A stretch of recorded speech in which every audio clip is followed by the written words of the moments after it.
चाहिए। उस समय भगवान श्री कृष्ण ने अर्जुन को एक बात कही, क्या? क्योंकि अगर आप बड़ों व्यक्तियों का अपमान कर दें तो मानो उनकी मृत्यु के समान है। क्या? अगर आप बड़े व्यक्तियों का अपमान कर दें तो वो मानो उनकी मृत्यु के समान है। तो भगवान श्री कृष्ण ने अर्जुन से कहा, क्या? तुम एक काम करो, सबके सामने पिता युधिष्ठिर की निंदा कर दो। निंदा करने से क्या होगा? मानो कि उनका जो शरीर है वो नष्ट हो जाएगा। किसी व्यक्ति को मारना एक शस्त्र से होता है, और किसी व्यक्ति की जो छवि को, उसकी इमेज को धूमिल कर देना, ये भी मानो मरण के समान है, ये भी मानो मृत्यु के समान है। तुम युधिष्ठिर के बारे में ऐसी बात बोल दो जो बात हो नहीं सकती है। उस समय युधिष्ठिर के बारे में अर्जुन ने बहुत कुछ बोल दिया। उस समय अर्जुन ने युधिष्ठिर को बहुत कुछ बोल दिया।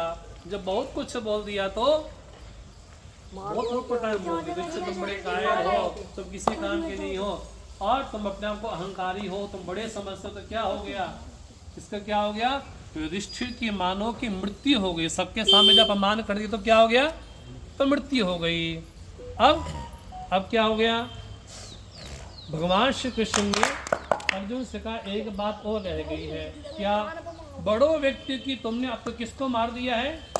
किसको मार दिया है? अब तुमको पाप लगेगा।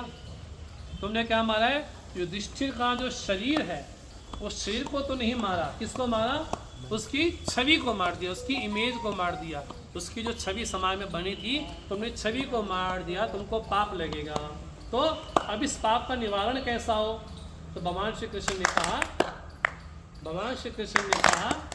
क्या कहा? तुम एक काम करो। क्या? तुम सबके सामने अपनी बड़ाई करो, सबके सामने अपनी बड़ाई करो, अपने बारे में बढ़िया बढ़िया बोलो। उस समय अर्जुन ने कहा कि मेरे समान और कोई नहीं है, सबसे बड़ा विजेता मैं ही हूँ, मुझे कोई हरा नहीं सकता। उस समय क्या हो गया? बोले, बड़ों के सामने अपने बारे में बोलना ये पाप है। बड़ों के सामने अपनी बड़ाई करना ये पाप है। और भगवान श्री कृष्ण ने संदेश ये दिया कि अगर हम किसी व्यक्ति के बारे में उल्टा बोलते हैं, मानो उनकी छवि नष्ट हो जाती है। और भगवान श्री कृष्ण ने ये भी कहा, क्या? अगर हम बड़ों के सामने अपनी बड़ाई करते हैं तो मानो कि वो पाप के समान है। इसलिए हमें क्या करना चाहिए? बड़ों के सामने अपनी बड़ाई नहीं करनी चाहिए। दूसरी क्या? अगर किसी व्यक्ति को मारना हो तो केवल शस्त्र से नहीं मारा जाता, उसकी छवि को मार दिया जाए तो मानव व्यक्ति मर ही जाता है। तो भगवान श्री कृष्ण ने ये संदेश दिया। बोले कृष्ण भगवान की जय।